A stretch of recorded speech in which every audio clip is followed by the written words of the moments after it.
अस्सलाम वालेकुम एवरीवन। सो weekly round up के साथ हाजिर हैं। स्पेसिफिकली अगर आज के ट्रेडिंग सेशन की बात करें सो आज का ट्रेडिंग सेशन इंडेक्स के लिए एक हाईली वॉलेटाइल ट्रेडिंग सेशन रहा और इस ट्रेडिंग सेशन के अंदर इंडेक्स ने मोर देन 1400 पॉइंट्स का डिक्लाइन भी इंट्राडे ट्रेडिंग के दौरान दिखाया और साथ में सरप्राइज मूव भी इंडेक्स में देखने में आई, एक शार्प रिकवरी देखने में आई जिसने ना तो सिर्फ ये 1400 पॉइंट्स का इजाला करा बल्कि साथ में इंडेक्स ने पॉजिटिव टेरिटरी के अंदर ट्रेड करना भी स्टार्ट करा। आज के ट्रेडिंग सेशन में इंडेक्स ने 78,600 के रीजन में अपने लो को पोस्ट करा और साथ में जो हाईएस्ट पॉइंट इंडेक्स ने मीट करा आज के ट्रेडिंग सेशन में वो 80,321 का था।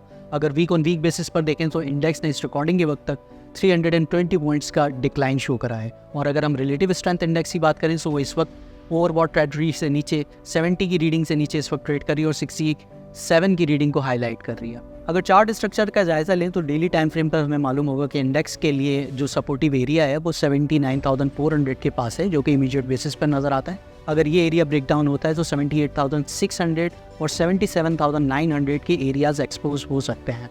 जबकि अगर हम रेजिस्टेंस की बात करें तो रेजिस्टेंस के लिए इंडेक्स के पास 80,400 का नंबर करंट बेसिस के ऊपर एक इमीडिएट नंबर नज़र आता है। अगर इसकी क्लियरेंस हो जाती है तो इंडेक्स 81,000 और फिर 82,500 की जानिब अपने हाईएस्ट लेवल को रीच कर सकता है। हमारी जानिब से ये रिकमेंडेशन होगी कि आप सपोर्टिव एरियाज़ के पास अपनी पोजीशंस को एक्यूमुलेट करें और अपने रिस्क को सपोर्टिव रीजन्स के नीचे डिफाइन करें।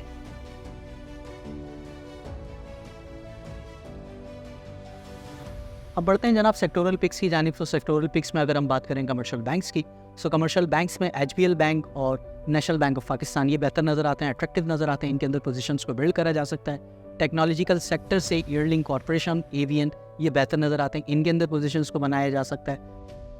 दूसरी जानिब अगर हम बढ़ते हैं फर्टिलाइजर सेक्टर की जानिब सो फर्टिलाइजर सेक्टर से FFBN और EFERT ये अट्रैक्टिव नज़र आते हैं, इनके अंदर पोजीशंस को बिल्ड करना चाहिए। सीमेंट सेक्टर की जानिब से हमें मेपल लीफ सीमेंट अट्रैक्टिव नज़र आता है, मेपल लीफ सीमेंट को देखना चाहिए। साथ में अगर हम ENP सेक्टर की बात करें तो ENP सेक्टर से OGDC और PPL ये वीकनेस मिलने पर एक्यूमुलेट करना चाहिए। Oil and gas marketing companies से हाईटेक लुब्रिकेंट्स और शेल पाकिस्तान ये बहुत अट्रैक्टिव नज़र आते हैं, इनके अंदर पोजीशंस को बिल्ड करना चाहिए। For real-time technical analysis and queries, kindly visit us at akdsl.com.